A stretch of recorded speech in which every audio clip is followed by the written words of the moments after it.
Vamos a ver el fondo de maniobra, que mide la liquidez que tiene la empresa, en este caso, ¿para qué? Para hacer frente a sus deudas a corto plazo. Es decir, ¿y con qué?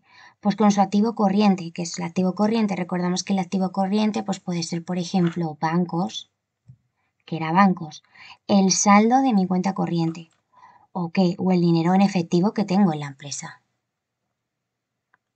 Por tanto, dependiendo de si este fondo de maniobra es positivo o negativo, el balance va a presentar una estructura financiera completamente diferente, que voy a reflejar aquí.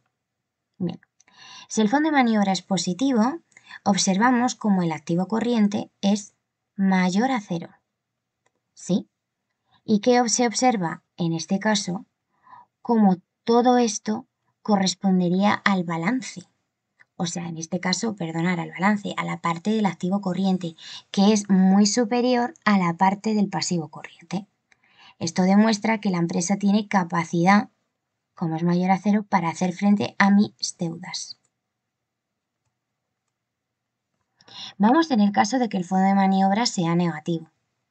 Como veis, lo he señalado en rojo para que refleje claramente lo que le sucede a la empresa. Si el fondo de maniobra es negativo, en este caso, se observa cómo sucede lo contrario. El pasivo corriente es superior al activo corriente.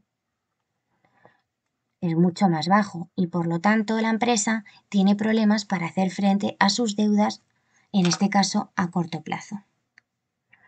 Pero, ¿qué pasa si el fondo de maniobra es cero? Si el fondo de maniobra es cero, nos encontraremos en una situación en que mi activo es exactamente igual a mi pasivo corriente, mi activo corriente. Y entonces, en caso de que el fondo de maniobra es cero, no podríamos decir que la empresa va bien. Podemos decir que la empresa, pues bueno, puede pagar. Pero, ¿qué pasa si me llega un pago o una deuda con la que no contaba? Pues que ya no puede hacer frente. En este caso, para tener más información sobre esta empresa, posteriormente lo que se hacen es analizar una serie de ratios y así ver exactamente cómo se encuentra la empresa.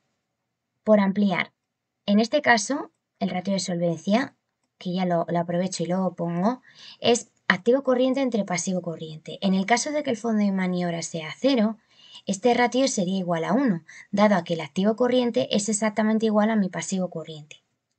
Este ratio, que tiene que estar comprendido entre 1,5 y 2, nos indica que, ojo, si el fondo de maniobra es cero, esta empresa no va bien. Debería tener más activo corriente. Debería ampliar un poco, aunque sea un poquito, mi activo corriente, preferiblemente hasta que mi ratio de solvencia sea 1,5. El fondo de maniobra nos permite saber de manera inmediata si la empresa tiene liquidez. Pero obviamente si queremos más información deberíamos calcular mi ratio de solvencia, que me dará más información sobre el estado de la empresa.